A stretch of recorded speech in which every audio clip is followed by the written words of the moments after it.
Well, hello there, and welcome back to Good in the Middle Way. I'm your host Rob, and I'm so happy that you're here.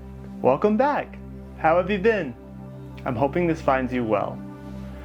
Today we're starting our series on the Eightfold Path. What a wonderful time. I really am so excited to be sharing this with you and, giving you this introduction to really the Buddha's instructions and kind of what this is, all about. And the first one is right view. What would right view possibly mean? Can you take a guess?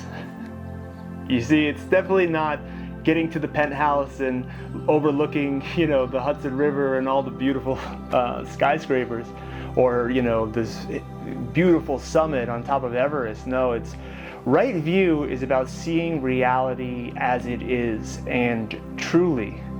And right view is also about seeing the Four Noble Truths so clearly that it changes your being and how you operate in the world.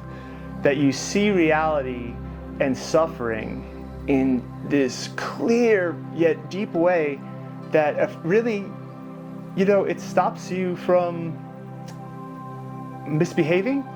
I'm not sure, maybe there's better words here, but I think it's really an important one, because we're trying to see not just our own suffering, but the suffering of all these other sentient beings. And out of their suffering and their ignorance, as well as our own ignorance, we are taking actions that we think, oh, this will help me feel better. But it doesn't, or it doesn't last, or it's, hurting other beings in the process. So it can make us less reactive. That's the word I'm looking for. It could really make us less reactive. And right view, it's the start of the path for a really good reason, right? You have to see before you believe, right? That's probably a great way of saying it. We can start to read these texts and we can logically kind of see where this is making sense. But until we internalize and really look and see things correctly, we can't get very far on the path. And if we don't take this step, we're going to still be very self-serving, self-cherishing is going to stay strong in us, and we're not going to be able to advance in the spiritual way that the Buddha had prescribed. So right view is just so important. And it takes time, it's also having right view of the Dharma, right view of the text, having this understanding and awareness. I would say it is wonderfully actually put through Rinpoche and different talks at the Tibet Center, as well as Bhikkhu Bodhi has explained these things really well.